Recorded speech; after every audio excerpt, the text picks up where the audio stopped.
Nagbabalik po muli ang inyong lingkod at nagbabalita ng mga balitang dapat nating malaman dito sa ating bansa. Ito ang Balitang Pambansa. Ating ngang matutunghayan sa channel nito kung ano ang nangyayari sa loob ng ating gobyerno at syempre tumutulong na rin sa ating mga mamamayan na malaman ang katotohanan dahil mayroon tayong karapatan na malaman ang tunay na nangyayari sa ating bansa. Ngunit bago natin panoorin ang balita, huwag niyo pong kakalimutan na mag-subscribe sa ating channel at pindutin ang notification bell para lagi kang maging updated sa ating mga bagong videos na ina-upload araw-araw. At sa ating mga solid viewers naman dyan ay maraming salamat naman po sa walang sawang pagsuporta. At syempre, huwag din pong kakalimutan mag-iwan ng like at i-share ang ating mga videos. At kung mayroon ka naman pang opinion, ang ating comment section ay bukas para sa inyong mga hinaing. Ito na nga mga kaibigan, ating panoorin ang buong video. Salamat po muli and God bless!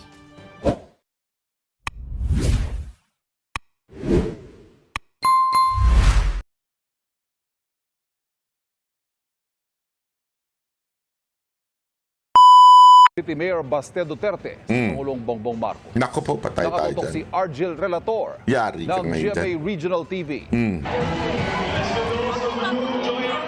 Nagtipon-tipon Grabe sa Petro yun. Square sa Davao City. Grabe. Ang libo-libong lumaho sa Solidarity Walk para kay dating Pangulong Rodrigo Duterte. Grabe. Ng tanghali, hinarap sila ni Mayor Baste Duterte. Naku po, eto na mga- Salamat. Naku, Naglabas din siya ng saloobin Eto na. sa kanya'y illegal na pag-aresto sa dating Pangulo.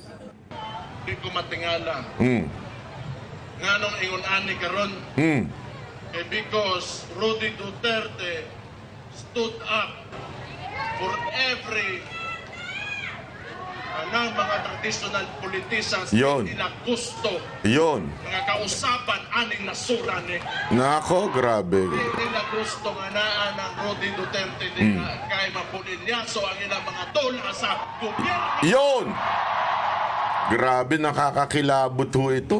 Diba? Lupit na sinabi niya dahil hindi ho siya... Alam mo, yan nga yung naiisip ko mga kababayan. Sa totoo lang pasensya na, pero ipasok ko lang yung aking input dito, Mayor Baste. Alam mo, naiisip ko talaga yung ilan na lang talaga yung masasabi mong hindi trapo sa gobyerno. Iilan na lang. Alam mo yun, talagang pili mo na lang yung taong walang pakialam kung iboto ba siya uli, walang pakialam kung siya ba ay magustuhan mo. Basta siya gagawin niya kung ano yung tama. At kahit na may masagasaan, maraming magalit, ika nga, tuloy-tuloy pa rin po. Alam mo, bibihira na lang ho yan sa Pilipinas ngayon, yung ganyang klase, yung mananagasa ka ng kapwa mo para lang magawa mo yung dapat mong gawin. Kasi kung hindi, magiging parte ka na lang ng sistema, ika nga, di ba? Kasi alam niyo naman sa Pilipinas, if you cannot join them, di ba? Ikaw ay talagang yayariin. Ibig sabihin, marami ho dyan na, hindi, matuto ka makisama. Yan yung ano sa atin sa Pilipinas yung kultura natin. Ewan ko kung kultura na ba, kaugalian na nga ba ito? Kahit nga sa opisina di ba? Pag gumawa ka ng tama, ikaw pa yung tipong mali. Halimbawa, yung sabay-sabay kayong uuwi. Kailangan sabay-sabay tayo kahit wala pa sa oras, sa uwi na tayo. Ikaw naman, parang feeling mo pandaraya yung uuwi ka ng 30 minutes before na ma-dismiss yung inyong work nyo.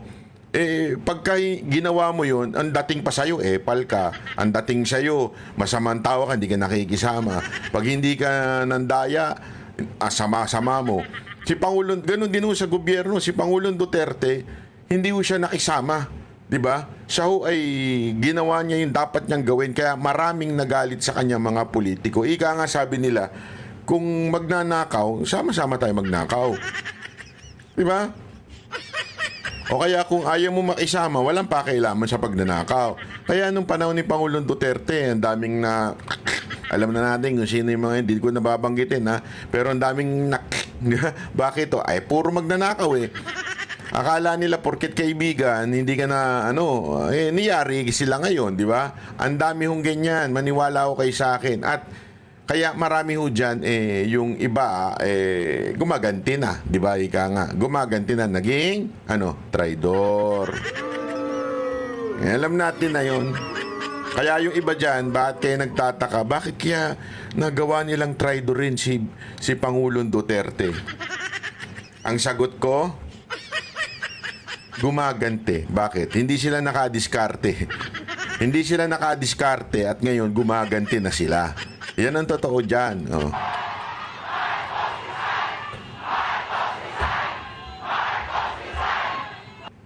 Binatikos ng alkalde si Pangulong Bongbong Marcos. Kaning administrasyon ni Marcos, si Bongbong Marcos mismo, binigay niya sa ICC. Murag wala lang, ning ato na lang, murag walay ng himo, ito pinalanggang amahan rin sa tundak bayan. Mr. President Marcos, you will never be loved.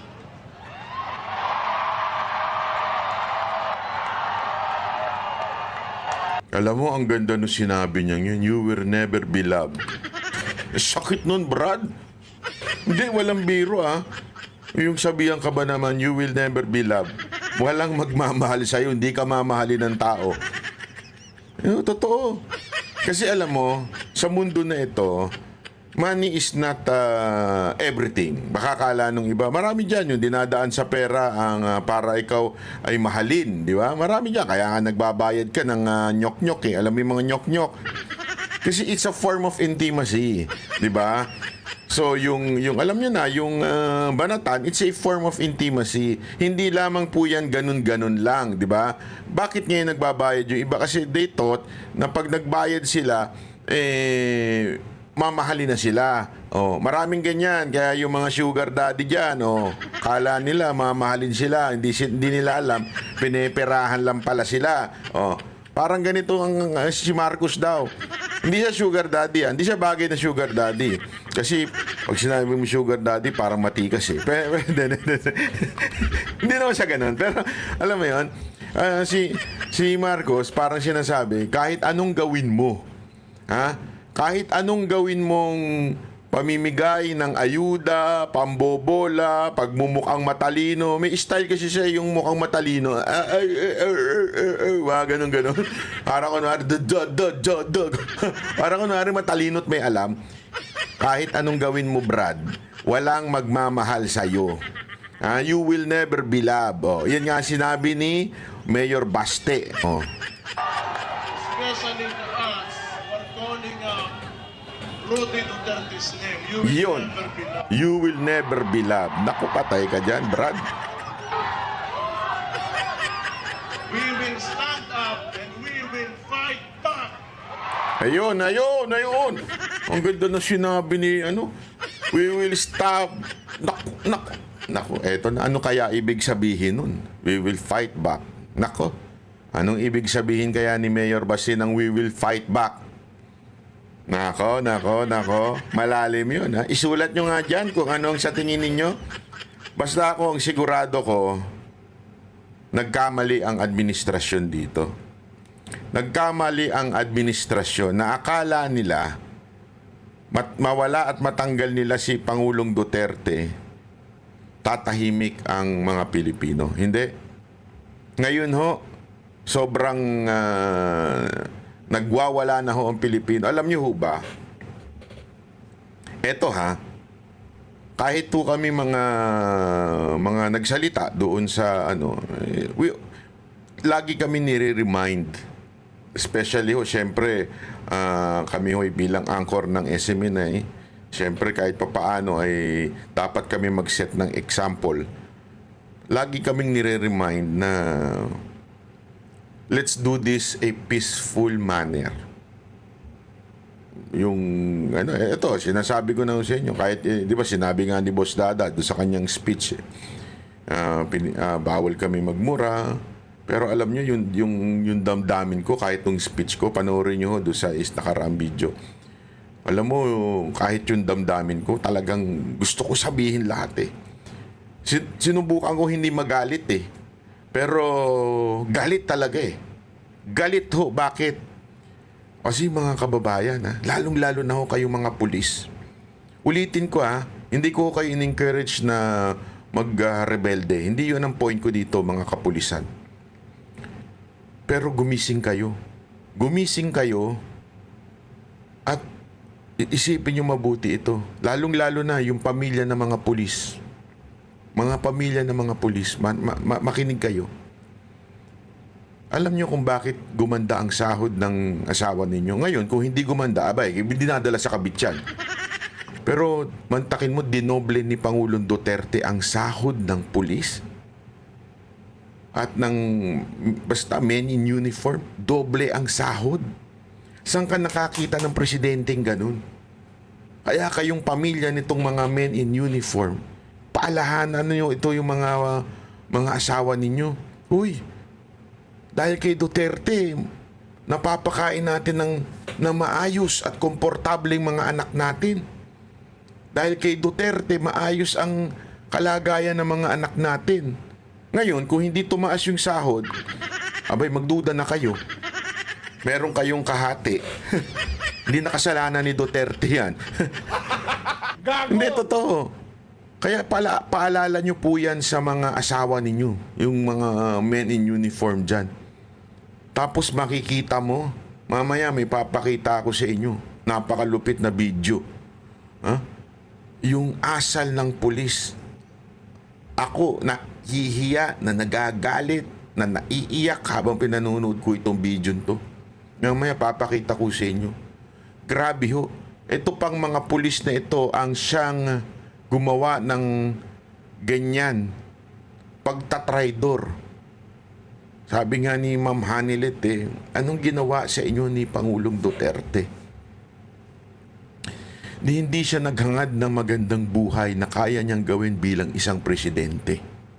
Hindi, walang biro. Kaya niya magnakaw, di ba? Kaya niya magnakaw, kaya niyang mas pagandahin ang buhay ng kanyang pamilya. Pero nakita niyo, payak pa rin po ang buhay ni Pangulong Duterte. Mga damit, pare-pareho pa rin po.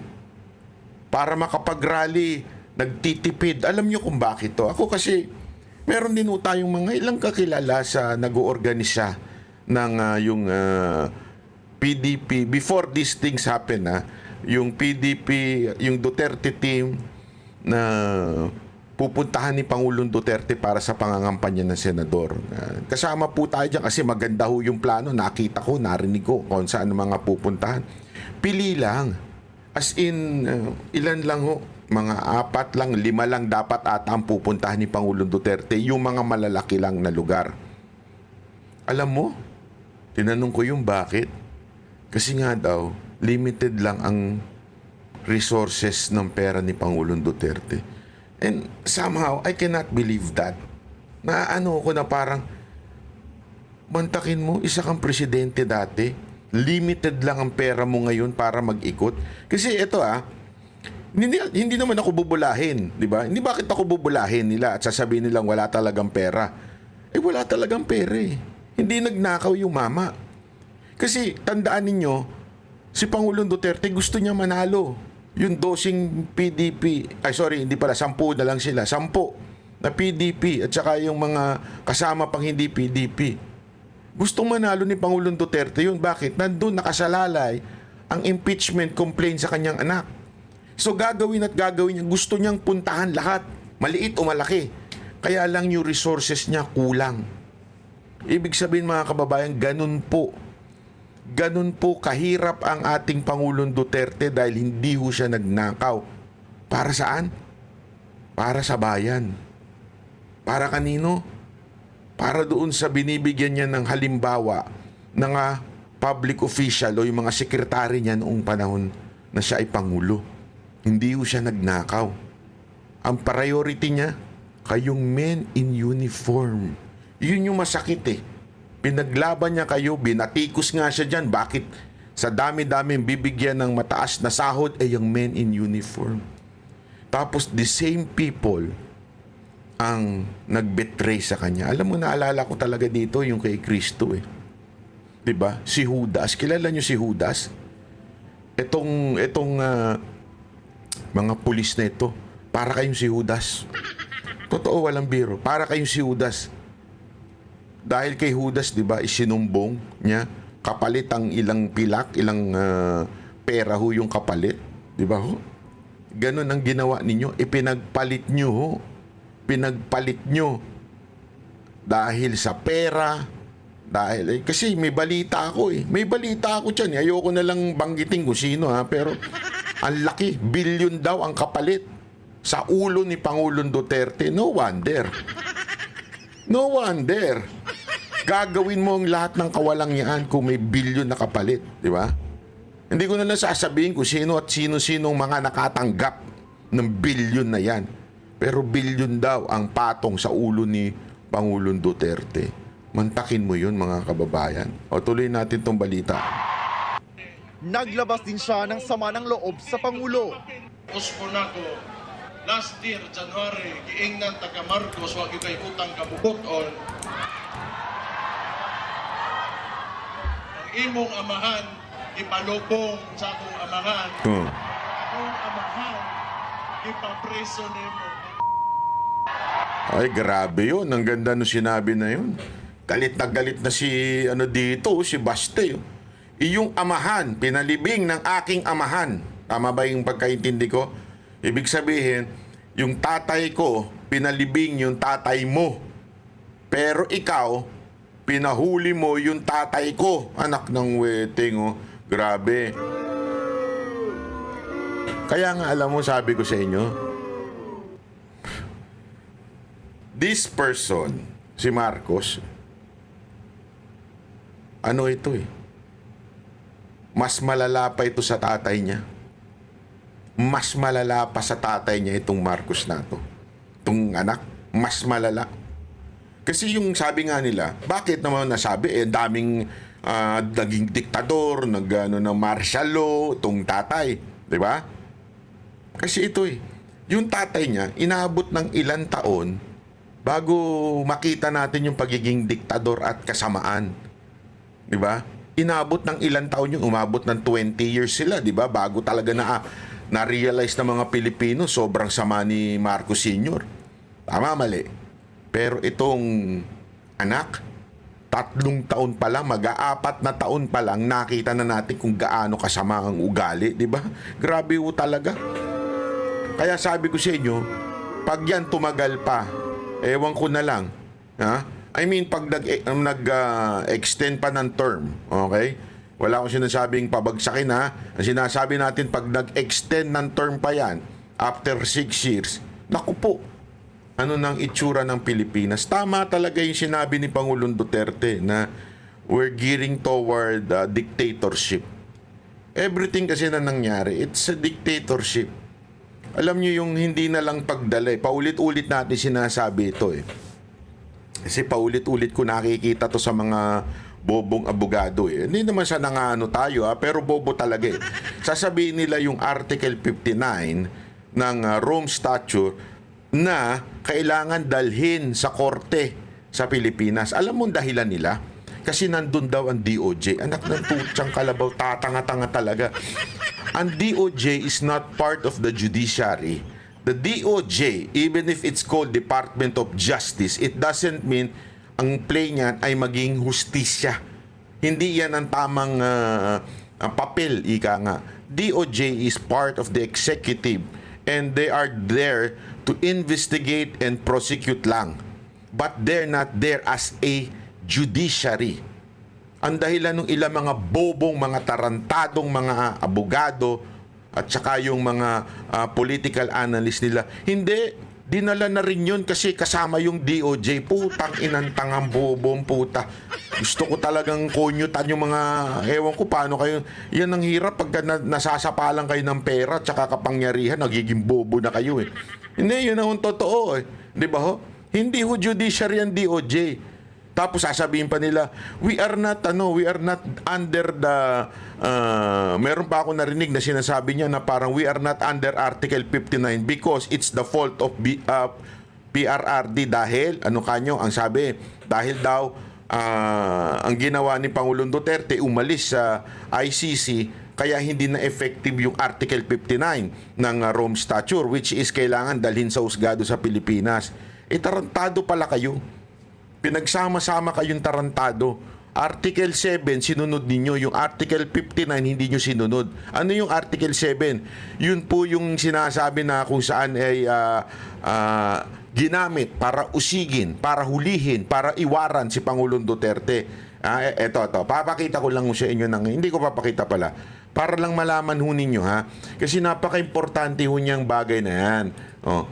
Kaya nga sabi ko, takantaka ako dito sa mga gunggong na Article 7 of the, Rome. Yan. Para sigurado lang tayo kasi, asan yung Article 7? Article 7 tayo. Ito yung ginamit na crimes against humanity. Yan ho yun eh. Ito yun. Crimes against humanity for the purpose of statute, crimes against humanity, murder, extermination. Nandyan po yun. Yan ang ginamit to accuse PRRD. Mantakin mo, may Article 7, nakaginamit ka, tapos sasabihin mo yung Article 59 hindi applicable. Itaka ka. Hindi pwede yun. Tulad nga sinabi ko po sa speech ko, kahit nga ang Biblia, napakalinaw dyan sa James 2 verse 10 eh. Diba? Kahit sundin mo ang karamihan ng batas, pero you only miss one, you are guilty of the entire law. You understand? Yun ay mismong prinsipyo na pinanggalingan din ng Biblia. Yun ay. Even if you follow the entire command,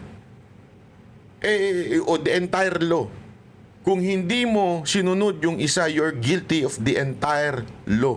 The same thing with this. Hindi mo pwedeng sabihin na yung Article 59 hindi na applicable, pero yung Article 7 applicable. Bobo ka kung alam mo yun. Kung hindi mo pinaniniwalaan yun. Nakakainis Di ba ho? Ito pa, tuloy natin. Kaya sabi ko sa inyo, etong si Marcos talagang wala. The worst na ito. Sa taya ng Davao Police, aabot sa 30,000 ang nakiisa sa Solidarity Walk sa Davao. Siyempre, Davao Police yan, no? Pero ang daming estimate daw niyan, talagang sobra. Papakita ko sa inyo. Siyempre, sino bang Chief of Police ng Davao? Alam naman natin, di ba? Isa pa yung may pangarap sa buhay, di ba? Nagkaroon din ng motorcade ang Duterte supporters sa Maynila at Quezon City. Speaking of motorcade, abangan ninyo mga kababayan, abangan ninyo dahil ang Banateros susubukang mag-organisa ng motorcade na kasama yung mga ating mga kababayan para tapos mamimigay tayo ng sticker. Marami tayo pamimigay ng sticker para sa mga kababayan nating rider. Pakita lang natin tong sticker at baka magustuhan nyo rin. Kung gusto ninyo, ito. Sandali, ito. Mas maganda ito. Automatic ko dasay, ha? Ito. Itong sticker na ito, ang ganda nitong sticker na ito. Maniwala kayo sa akin, no? Pag nakita nyo ito, gusto nyong hingin to kasi at salamat po doon sa nagbigay ng libreng design nitong sticker na to. Ayan, papakita lang natin. Merong gumawa ng design na yan. Hindi ko sure kung papangalanan ko siya, pero hindi ko pa napaalam. Ayan. Bring him home. Ang ganda niyan, mga kababayan. Kaya sa mga sasama sa pag-ride natin, ride natin mula sa Tawi-Tawi hanggang hanggang sa Luzon. Talagang basta meron tayong magaganap na ride. So abangan po ninyo. Bring him home ride. Ayan. Okay. Tuloy natin. Ipakita lang natin, mga kababayan. Ito. Itong dami ng tao para sa ito ganito kadami, kikilabutan ka, mga kababayan. Ito. Grabe, no?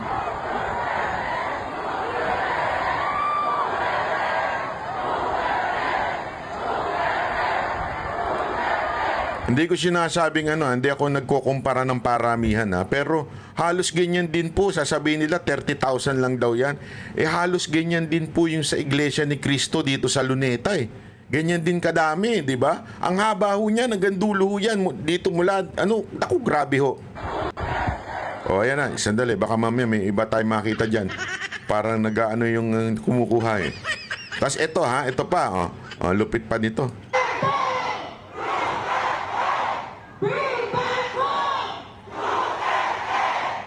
Grabe, oh. Itututok pa sa dulo. Hanggang dulo, oh. Oh. Oh. Oh. Oh. Alam nyo mga kababayan, ito lang masasabi ko sa inyo, hindi lang ho yan sa Davao. Meron sa Japan. Ang dami ho nagpadala sa akin ng video sa Japan. Hindi ko na lang na-download pero ang dami ho, marami. Umuulan, as in lakas ng ulan pero mga kababayan, hindi nagpatinag ho yung mga Nihonji natin dyan. Mga kababayan natin sa Japan. Alam mo naman mga favorite natin, sayang hindi ako nakapunta. Kung alam ko lang na merong kasi merong kagabi. Sana diretso na ako sa Japan, no? Para pumunta man lang doon para sa mga hindi kasi alam mo malapit sa puso ko yan Japan eh. Alam niyo naman yan dahil diyan tayo nakatira. Nakatira talaga. Oo naman. Hindi totoo po kaya binabati ko yung mga kababayan natin diyan sa Japan yung mga kakoy diyan. Mga kakoy, mga kaway. Oo. Binabati ko po kayo siyempre yung ating natin yan talagang barkada natin na si Bojo. Oy Bojo! Binabati kita marami tayong mga kaibigan dyan kaya tuloy-tuloy nyo lang yan. Ang lupit po ng nangyayari Kaya lang alam mo meron po ako ipapakita sa inyong malupit na video. Ito ho. Alam nyo, ito yung sinasabi ko sa inyo, hindi ko malubos maisip na kayang gawin ng mga sundalong, mga pulis na tinulungan ni Pangulong Duterte. Wala lang tong audio kasi minsan naman kasi yung mga kababayan natin na nag-upload, wag yun ang lagyan ng audio, wag yun ang dagdagan ng drama. Hindi kailangan. Yung mga nag-upload lang unless gusto nyo lang talagang magpaiyak ng tao o hindi mo kailangan lagyan ng audio. Una-una hindi magamit ng mga vlogger pagka ano ba ang purpose ninyo? Kumita o may pakalat yung video? Hindi ko naman sinasabi yun ang purpose nitong taong nag-upload. Maybe hindi lang siya aware na wag yun ang lagyan ng audio kasi lalo nagkakaroon ng copyright hindi lalo kumakalat. Pero ito pakita ko sa inyo. Walang audio po ito pero makikita ninyo ito pala yung talagang binastos na si Pangulong Duterte. Talagang alam mo yung mga security niya. Ito. Ayan kikita niyo yan itutok nga natin. Palaki natin. Itutok natin. Ayan. Kita nyo? Yan yung itong dalawang to nasa kanan, security yan nakikipagtalo kay Torre. Pinoprotektahan nila. Pero tingnan mo itong mga lalapit ewan ko putak. Ayoko na lang magsalita. Yung lalapit na yan, feeling ko mga tao ni ni Torre yan Sila na ang kakabig doon sa mga PSG siguro ito mga umaalalay kay Pangulong Duterte. Itong dalawa, feeling ko PSG ito Kasi parang namumukhaan ko Tapos tingnan ninyo kung paano. Sana maganda yung audio pinag-uusapan niya kasi galit na si Tory dyan Ayan inakbayan na yung isa umalis ka dyan Ayan isipin mo, stand up talaga Ayan Pinipuwersa na Grabe yan, Tapos in between nila si Ma'am Hanilet, Ayan na, umalis ka dyan, ayan, kinakabig na. Yung isang PSG, kinabig na, ayan,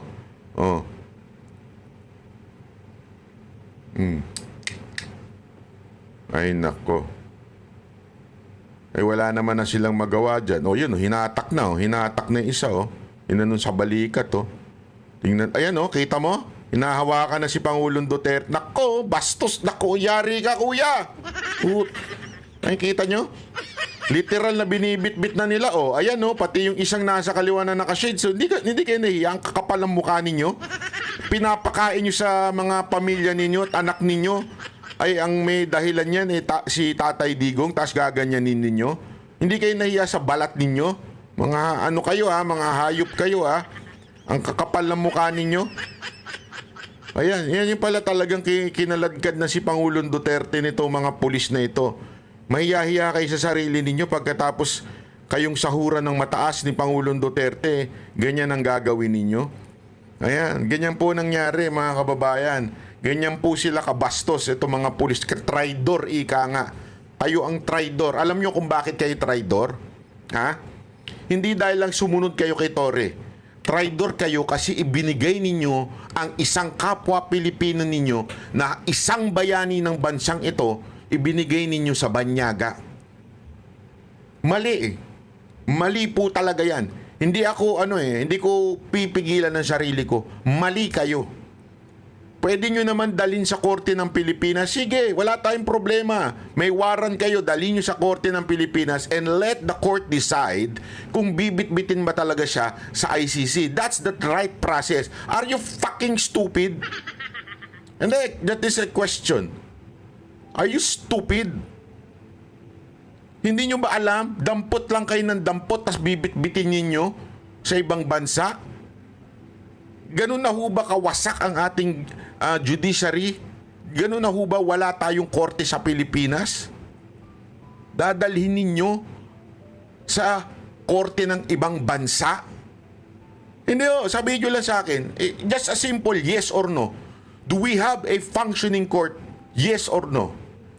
If we have, bakit din niyo dinala sa ibang bansa? Isa lang ang dahilan yan. Because you want to eradicate PRRD in the Philippines. You want him to die in other country. Nagkamali.